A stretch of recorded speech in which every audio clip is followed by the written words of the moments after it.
आवत और सुख की इच्छा ही है ना। सुख मांगत दुख आगे आवत तो सुख की वो इच्छा ही हमें जो है दोबारा कोई सिक्का नहीं उठा। हाँ इच्छा ये आदमी पे ये इसमें ऐसा क्यों ना कि हमारे अनुसार करें। ये भगवान जी समझाइए हमें।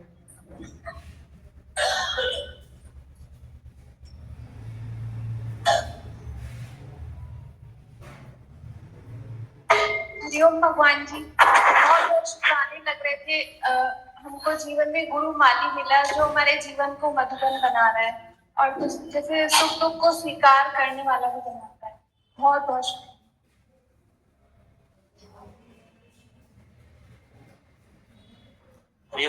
बताया थे हम सुख मांगते हैं और गुरु बताया सुख के आगे दुख, दुख सुख के आगे दुख, और जो भी अगर आप चाहना रखेंगे तो दुखी करेंगे तो पूरी नहीं होगी, दुखी होंगे।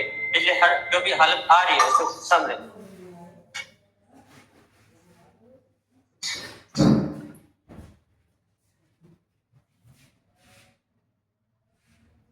दीदी सिक्के वाली बात बहुत ही अच्छी लगी कि गुरुजी ने बोला हम सिक्का उठाते ही नहीं है तो दूसरा पहलू हाथ में नहीं आता। और दीदी पूछना था कि जैसे कभी बात चलती है इच्छा बंधन है, कभी बात चलती है कर्ता भाव बंधन है, तो ये बंधन का कॉन्सेप्ट समझना था कि एग्जैक्टली बंधन है क्या। बंधन माना जो बांधता है, तो एग्जैक्टली क्या चीज है जो बांधती है।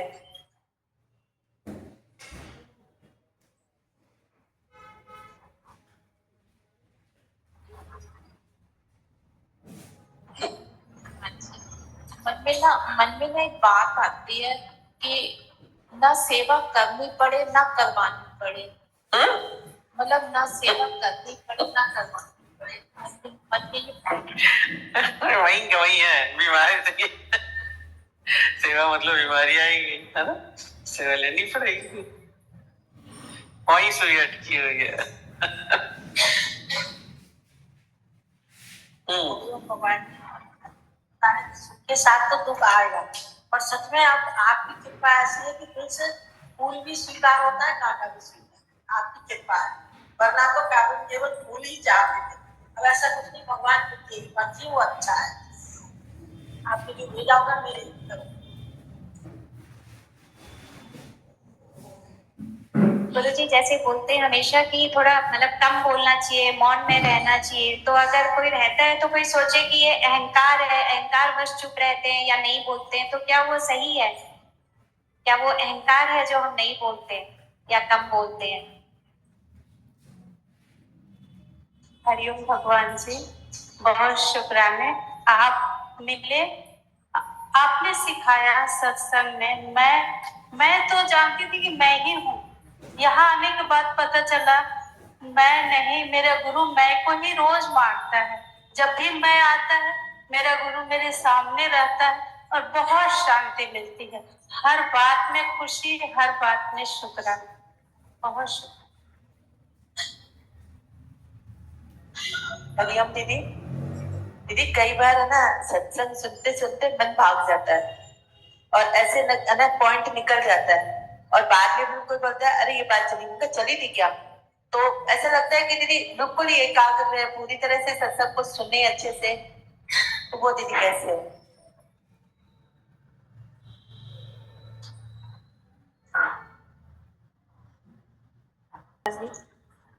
भगवान अभी सत्संग भी सुनते हैं सब बात, लेकिन अभी शब्द असर कर जाता है, ये नहीं निकलता। शब्द असर कर जाता है इसमें गाने से, शब्द असर करते हैं। हाँ, बहुत मतलब आप गुरु के शब्दों को भी लगाते हैं, फिर भी बार बार नहीं बताता कि मेरी गलती भी नहीं है, फिर भी शब्द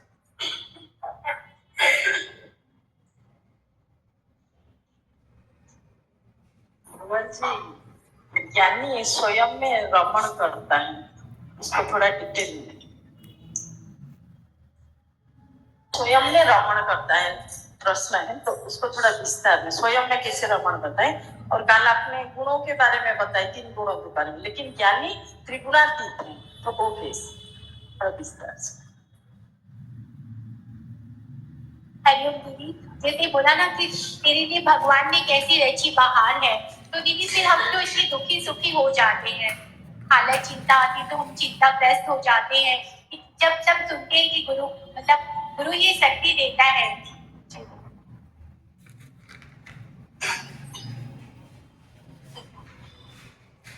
हरिओम गुरु जी। दरअसल आज बहुत अच्छा भगवान ने बताया कि यहाँ पे आने के बाद तकदीर बदल जाती है। जैसे इसमें बताया कि दुख आता है पर सुख लगता है, अपमान आता है पर मान लगता है। ये दरबार ही ऐसा है कि बिल्कुल हरे से सोना बना देता है भगवान, विचारों को ही परिवर्तित कर देता है। और यहाँ पे आने में ऐसा लगता है कि पता नहीं किस जन्नत पे आ गए। रहते तो वहां पे भी ऐसे है, पर वहां पे लगता है जैसे कुआं और एक लगता है यहाँ सागर। ऐसा लगता है पता नहीं, आंतरिक खुशी ऐसी होती है कि लगता है कि बार बार बार पहले हम सोचते थे, पर अब तो लगता है कि खींच होती है जैसे अंदर से, जैसे कोई खींच रहा है अंदर से। आकर्षण जो कहते थे भगवान श्री कृष्ण का आकर्षण, तो वो आप में हम लोग को आकर्षण प्रतीत होता है, नजर आता है, जो बैठने ही नहीं देता है वहां पे भी।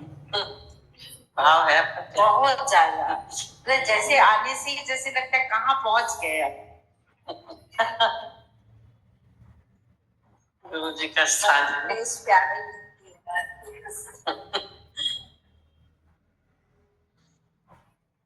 आज भगवत गीता के अब 18 अध्याय में उन्होंने इतना बड़ा ज्ञान पूरा समेट लिया, और एक एक छोटी छोटी चीज को इन्होंने भीतर श्लोकों में लिया है। इसमें एक नहीं 7 बातें हैं। ऐसे पहला बोला है साक्षी, साक्षी पहला है साक्षी, सब बातों का दृष्टा होता है, देखने वाला। दूसरा है अनुमोदन करना। तीसरा है मददगार हर तरफ से। चौथा है हल्का भोक्ता भी है। पांचवा ईश्वर ही सब कुछ करने वाला है। छठा है भगवान विशेष श्रुति में है। सातवां है श्रेष्ठ पुरुष देह में आत्मा के रूप में है। थोड़ा सा इसमें भी लगेगा क्योंकि पंच है।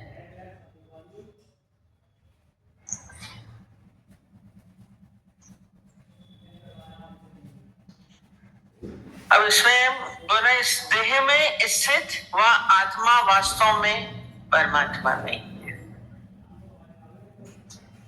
ये पूरी अभी क्या हो रहा है, ये सारी क्या है, प्रकृति है। ये शरीर भी प्रकृति है। पूरा चारों तरफ हमारे ये प्रकृति, ये संसार फैला हुआ है, पर इसमें क्या बोल रहे हैं, ये आत्मा वास्तव में, इसके अंदर जो पुरुष है वो परमात्मा है। वो बोल रहे हैं जीवात्मा, जिसको हम जीवात्मा भी बोलते हैं, वास्तव में वो परमात्मा ही है। हम जीवात्मा को अलग कर देते हैं, परमात्मा को अलग कर देते। तो हमारे यहाँ सब चलता है ना कि घट घट में है भगवान, पहचान सके तो पहचान। तो ये पहचानने वाले वास्तव में है। और हमने इससे पहले वाले श्लोकों में होता है वो क्या है, वो भी वही है।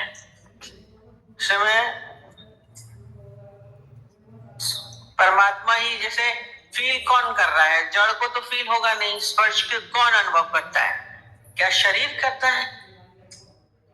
सुनता कौन है? प्रकृति से जो चल रहा है वो कौन सुन रहा है, कौन देख रहा है, कौन बोल रहा है, कौन स्पर्श का अनुभव कर रहा है? ये जो जितनी भी चीजें बोली, हम सोचते कि मैं कर रहा हूं, शरीर को सामर्थ्य नहीं है, इसलिए कहना भोक्ता भी वही है, वही सुन रहा है, वही देख रहा है, वही बोल रहा है। और इसमें क्या होता है, अज्ञानता से हम क्या कर देते हैं, इसको अपने साथ मान लेते हैं, जोड़ लेते हैं। शरीर को मैं मानना ये अज्ञान है। सारा समय हम शरीर को ही मान के बैठे हैं, पर सामर्थ्य कौन सी है? परमात्मा। ये वो जो उदाहरण बार बार देते हैं रस्सी और सर्प का, रस्सी और सर्प का उदाहरण देते हैं। अब है तो वास्तव में रस्सी, पर हमें क्या होता है, सर्प का एहसास होता है। और जब सर्प समझ में आता है तो जो फीलिंग हमें सर्प को देख करके होती है, डर लगेगा, भय लगेगा, भागेंगे, जो भी हमें उसको देख के सर्प को होता, वही फीलिंग्स, वही एहसास सब हमें क्या होता है, उस रस्सी को देख के होता है, क्योंकि हम उसको सर्प माने हुए हैं ना प्रकृति। ऐसे ही ये शरीर है नहीं, प्रकृति वास्तव में वो है। सत्ता किसकी है, परमात्मा की। अंदर जो पुरुष है वही सब कुछ है, परमात्मा। फिर बोलते वही है तो दिखता नहीं है, कई बार बोलते हैं दिखता नहीं है। प्रॉब्लम ये हो जाती है वही शरीर दिख रहा है, प्रकृति दिख रही है, संसार दिख रहा है, परमात्मा दिखता नहीं है। प्रॉब्लम ये कितनी बार, पर इसके लिए कितनी बार वो वाला भी उदाहरण है कि अभी सर बहुत कॉमन सारे हैं। जैसे दूध है, दूध को क्या होता है, जमाते हैं, दही जमता है, दही जमता है तो फिर उसको पिलोते हैं, फिर क्या होता है, उसमें से मक्खन निकलता है। दूध में मक्खन दिखता नहीं है, पर है। ऐसा ही नहीं, ये सारा बोले देह में स्थित अवस्था परमात्मा ही है। तो ये दिख नहीं रहा है पर है, मानना पड़ेगा। हम माने या नहीं माने। दृष्टांत पर व्यक्ति ने गाय पाली हुई थी। अब गाय पाली थी तो दूध होता था, उससे निकालता था, उससे बहुत दूध भी लेते थे, दही भी खाते थे, मक्खन भी होता था, घी भी बनता था। और एक बार उसकी गाय बीमार हो गई। बीमार हो गई तो डॉक्टर होते हैं जानवरों के भी, उसके पास ले गए। तो डॉक्टर ने, वैद्य ने उसको क्या बोला, इस गाय को घी में काली मिर्च डाल के खिलाओ, ये ठीक हो जाएगी। अब नुस्खा था उसका, ये ठीक हो जाएगी। उसने, मालिक ने नौकर को बोला कि गाय को मक्खन में काली मिर्च डाल के खिला देना। अब अपना दिमाग नौकर का, बोले ये जो गाय है ये दूध देती है और दूध से ही हम लोग दही जमा के मक्खन निकालते हैं, तो मक्खन तो इसके पेट में ही है।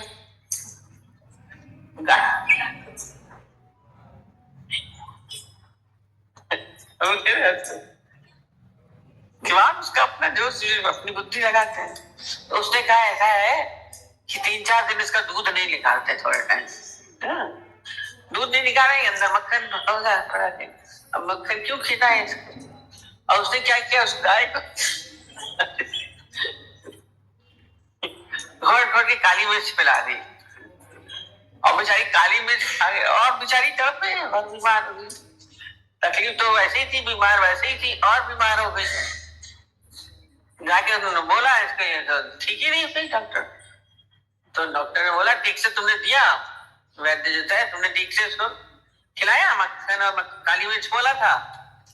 उसने बोला मैंने तो नहीं, मैंने नौकर को बोला था, नौकर को बुलाया। तो बोला, उससे पूछा तुमने इसको दिया, कहता जी। कहता क्या, तो उसने बताया मैंने सोचा था मक्खन तो उसके अंदर है ही है, दूध नहीं निकालूंगा तो मक्खन उसके अंदर पड़ा रहेगा, क्या हुआ मैंने इसलिए काली मिर्च पिला दी है। बोला यही तो मूर्खता है। बुद्धि की चीज है, समझने की चीज है। बोला फिर उसको जब मक्खन और काली मिर्च मिला के गाय को दिया तो ठीक हो गई बेचारी।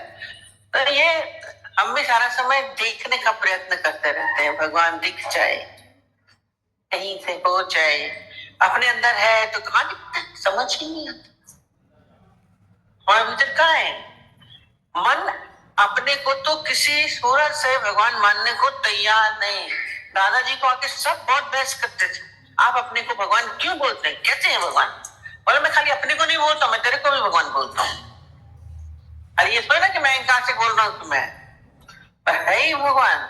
इस बात को हमें भीतर क्या करना है, पर ये मक्खन निकालना पड़ता है। जैसे बोल रहे हैं देह में स्थित वो आत्मा वास्तव में परमात्मा ही है। ये जो हमने इस शरीर को मान के बैठे हैं, जो वास्तव में है नहीं। रस्सी वास्तव में क्या भी बोला, सत्ता रस्सी की वजह से सर्व दिख रहा है। आज परमात्मा नहीं होता, वो शक्ति नहीं होती, तो शरीर का भी कोई अस्तित्व नहीं होता। जड़ है, देखो कहाँ इसका काम, कौन देखता है, कौन बोलता है। आश्चर्य मृत्यु होती है, डेड बॉडी से कहाँ देख पाता है, वो बोल पाता है, पड़ा रहता है। ऐसा अनुभव करने वाली चीज है ये देह में स्थित आत्मा वास्तव में परमात्मा। मान न मान तू है भगवान। इसको हमें क्या करना है, अनुभव करना है बार बार। अब उसको अनुभव नहीं कर पाते, प्रकृति में पूरा फैला हुआ है, पर इसको जब तक अपने अनुभव में नहीं लाएंगे, इसको I feel my self God निराकार जो दादाजी बोलते हैं, इसको अपने बार बार चलते फिरते इसका अनुभव हमें करना पड़ेगा। ये ध्यान से भी करना, बैठ करके ध्यान लगा करके भी करिए। कौन खा रहा है, कौन बोल रहा है, कौन महसूस कर रहा है, आपको चलेगा कि वो कोई और है। शरीर में सामर्थ्य नहीं। अब कितनी बार अपना अनुभव बताते हैं, हमारे फ्रैक्चर हुआ, सब कोई घर में नहीं था, प्यास लगी, हमने बोला बहुत दूर नहीं, किचन पास में पानी, हमने बोला उठ के पी लो। अंदर वाला बोल रहा है यानी पी लो, पर शरीर साथ नहीं दे रहा है, तो शरीर अलग है ना।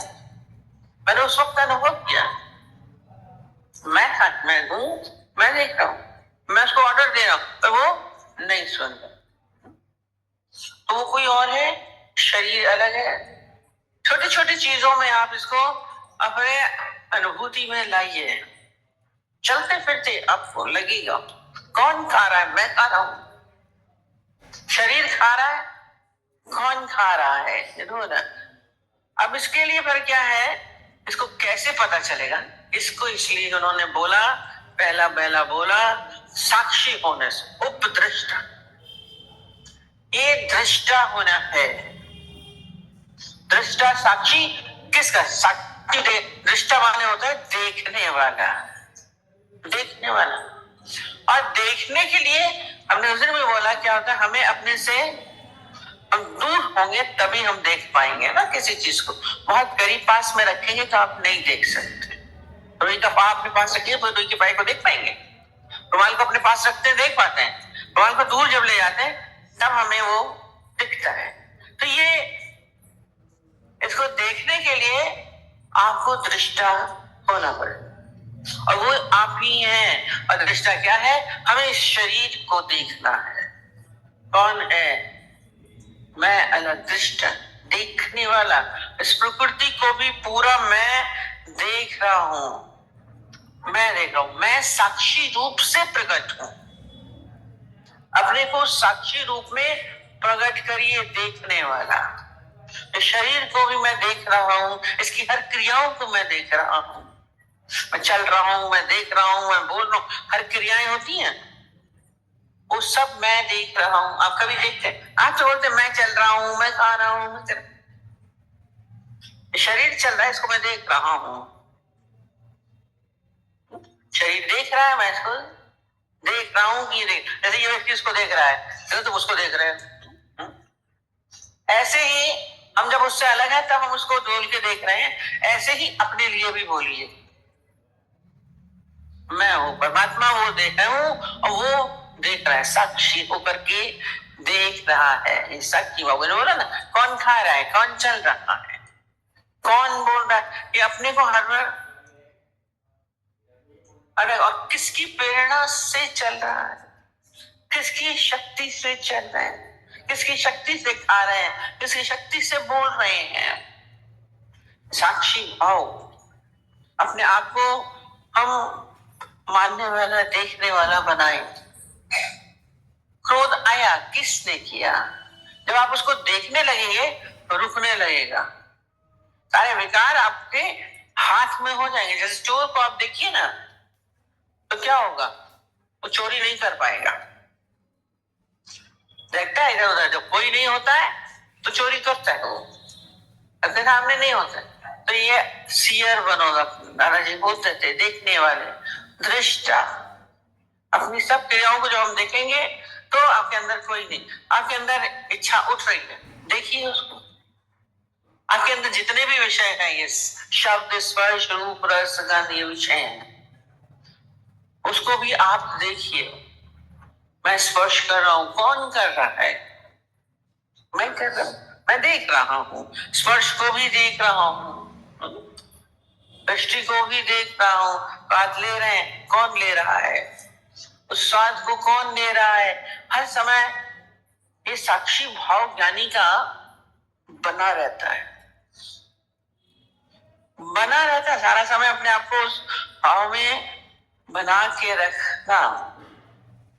वो कौन है? वो ये आत्मा साक्षी है। शरीर साक्षी नहीं हो पाएगा।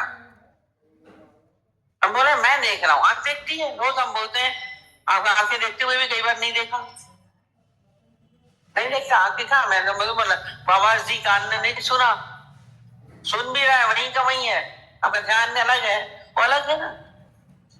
तो आत्मा ही साक्षी है, वो परमात्मा है साक्षी। अपने आप को उस साक्षी भाव में का सारा समय का प्रयत्न है।